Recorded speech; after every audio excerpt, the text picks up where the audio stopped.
皆さんこんにちは。一般社団法人不登校引きこもり予防協会代表理事の杉浦貴信です。最初から結論言いますよ。不登校や引きこもりは人生の終わりではありません。私の理論で言うと9割解決できるんです。ただし見守るだけじゃダメなんですよね。お父さんお母さん、そこで引っかかっちゃダメですよ。もう見守るだけでですね、やってしまうとですね、結果的に引きこもりっていう形になってしまいます。私はですね、40年前からですね、1万人以上のですね、不登校や引きこもり、高校中退を解決してまいりました。このやり方をですね、このチャンネルを通してですね、皆さんにお伝えしたいなと、このように思っております。まずはですね、私自身の不登校の経験を紹介します。私、小学校3年の時にですね、不登校だったんです。今から50年前です。50年前というのはですね、保健室登校、不登校、登校拒否、この3つの単語すらなかった時代なんですね。ですから私は虚弱体質という烙印を押されました。私は池袋生まれの池袋育ちだったんですけども、全寮制の特別支援学級に行きまして、そこで朝6時に起きて6時半から乾布摩擦、体操ですね。その当時タオルでゴシゴシってこするとですね、健康になるよっていう、そういう神話みたいなものがありまして、やらされまして、そこで鍛えて、そして不登校を解決したんです。それから20年経った時ですね、私は海外留学からですね、帰ってきた時に家庭教師を始めました。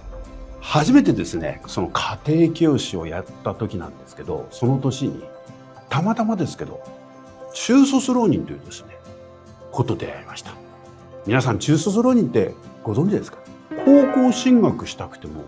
高校進学できない、当時団塊ジュニアの世代の受験だったもんですから、あぶれてたんですね。でその当時の時代背景でいうと、受験イコール受験地獄みたいな形で、結構その社会問題にもなりましたし、受験を苦にしてですね、自殺するっていうようなお子さんも多かったと記憶しています。それでですね、その時その子と出会った時に思ったのが、本当に高校進学したいのに高校進学できない、これってなんか社会って本当にこういう子を見せていいんだろうか、そういうふうに思ったのと、小学校4年の時に全寮制に行った竹岡養護学校に行った時の記憶とですね、中卒浪人の子がピタッとですねありました。こういう子を何とかしなきゃいけない。しかも私自身も竹岡っていうところでですね、鍛えられて、今不登校を解決して、こんなような仕事をやってるわけなんですね。ですから翌年1年遅れましたけど、都立高校に進学させたのを、これが私の仕事のきっかけなんですね。その後はですね、中卒浪人っていうのは解消されたわけなんですけども、昼間その中卒浪人のための塾を東京の板橋でやってたんです。それをやるようになってから、今度は中卒浪人が終わったらですね、今度は不登校、学校に行きたいんだけど行けないっていうような子がどんどん増えまして、中卒浪人の子、不登校の子っていう、そのためのですね、塾をやりました。今我が国はですね、不登校、これがですね12年連続過去最多で、本当に小学校中学校だけで35万人もいるんですね。厚生労働省によりますと、15歳以上から64歳までの引きこもりがですね、146万人もいるんですよ。学齢期のうちにですね、この不登校とか引きこもりを解決しないとですね、大人の引きこもりになってしまうんですね。当協会では年間700件以上ですね、相談があるんですけども、北は北海道からですね、南は九州、沖縄までですね、もうほとんどの相談者の方が、もう学校の先生やスクールカウンセラーから見守りましょう、そういうことを言われ続けて信じたんだけど、どうも引きこもってやばいんじゃないかっていうことで連絡をいただくことが多いんですね。僕からすると、なんで学校関係者とかカウンセラーさんっていうのは子供も見ないでただ単に見守りましょうって言ってるのか、それがなんか現場からするとちょっと不思議でならないんですよ。お父さんお母さんね、見守るだけっていうんだと何にも動かないんですよ。だってさっき言いましたよね、厚生労働省は15歳から64歳まで引きこもりって何人いるんですか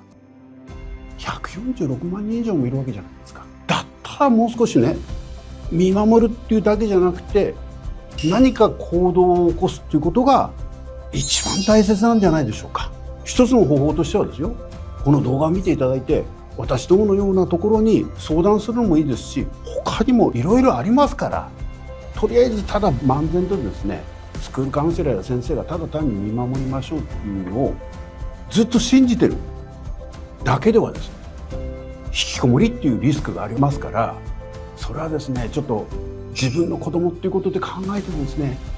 本当に真剣に考えていただければと思います。最後に、お父さんお母さん、このチャンネルではですね、本当に一緒になってですね、不登校や高校中退、引きこもりで悩んでいる方に向けてですね、情報発信させていただきます。で、私の経験で言うとですね、本当に9割解決できるんですよ。もっと言っちゃいますよ。100% できるんです。お父さんとお母さんのご家庭の中で協力ができさえすればですね、100% です。だけど私、あえて9割って言ってるのは、中にはお父さんお母さんが